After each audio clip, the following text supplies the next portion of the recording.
Victor Osimhen. He's rejected the Al-Hilal proposal, falling in line with Bruno Fernandes. Might be coming to Manchester United. Look, we haven't signed a striker yet. We're hearing mixed news about Gyökeres.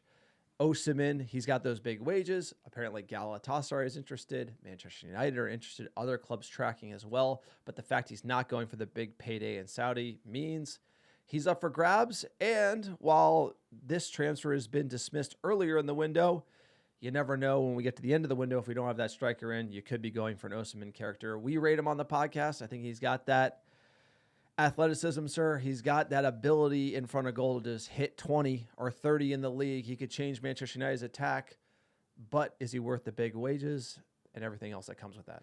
I mean, this is one of those where Woodward and crew would be all over this. They would take this deal in a second. They'd give him $500K a week, $400. They give him massive amounts of money to make it happen because he's absolutely the profile player Manchester United are calling out for. You know, he's a proven goal scorer, elite athlete. He makes everybody in his team better around him.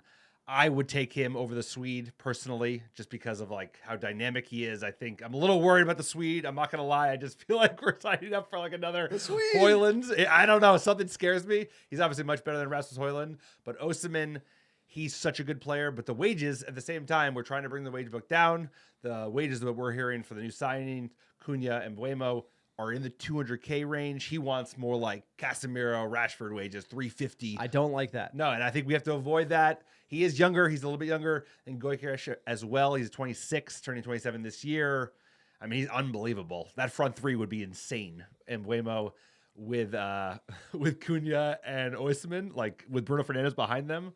But at the same time, these first two signings, Palhinha and Osimhen, this feels like the ghosts of Christmas past. Like, this is the deals that we used to chase, and there's reasons that we're hopefully moving off this, because as good of a player he is, we can't be fucking up our wage structure, because the reason the Chelsea business makes sense is because they sign all these players and they don't give them huge wages. They give them a long-term contract, 7 years, but that's easier to sell. You give a player $500K a week.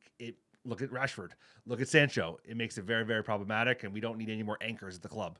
No, that's a great point. This is from probably like tier 3, 4 sources, but Galatasaray interested, Manchester United and Juventus. I don't think he's going to be looking at like $400K a week at Juventus or Galatasaray. So if United could get competitive in that Bruno range, maybe 250, and Mbeumo is going to be near there too. If Osimhen's interested, I'd like to see him in the Premier League. Like you did say, number 9, him versus the Swede. I'm going Osimhen just because he's more dynamic.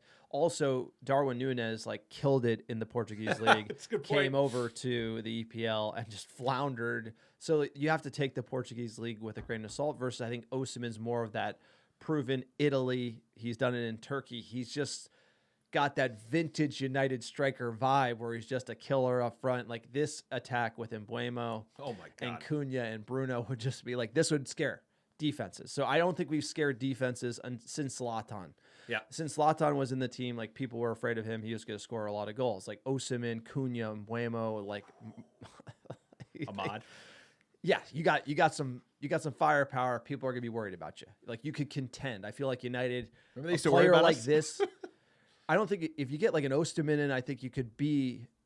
People are going to start taking you seriously here. Like Gyökeres is kind of like, all right, can you do it? And he could, right? But at the end of the day, I feel like an Osimhen just got a little more oomph to it, sir. You sign him and you're like, let's go, 25, 26. It's turnkey. I mean, he's like, you have, you never know, but you almost have no worry that it's not going to work out in the terms of like, he's going to score goals for this side. The shirt's light. The shirt is light. I worry, man. It could be heavy on Gyökeres. It could be, because it's a big change. And obviously, like, I think the fact that he played in the Serie A, he's played in Champions League, obviously Gyökeres has as well. I don't know. I just like this transfer a lot. It's the wages that scare me, but maybe they could be creative. Maybe there are other ways to skin the cat. But if we had to give him like huge money, you do want to avoid that. But he would that front three would be absurd. And that's what you want to do. You want to instill fear in other teams. And what you want to do is you want to make signings where the other clubs are complaining. And they're already starting to complain because we're taking PSR. players. Yeah, PSR complaints are happening. And that means good things are happening at Manchester United in the offseason.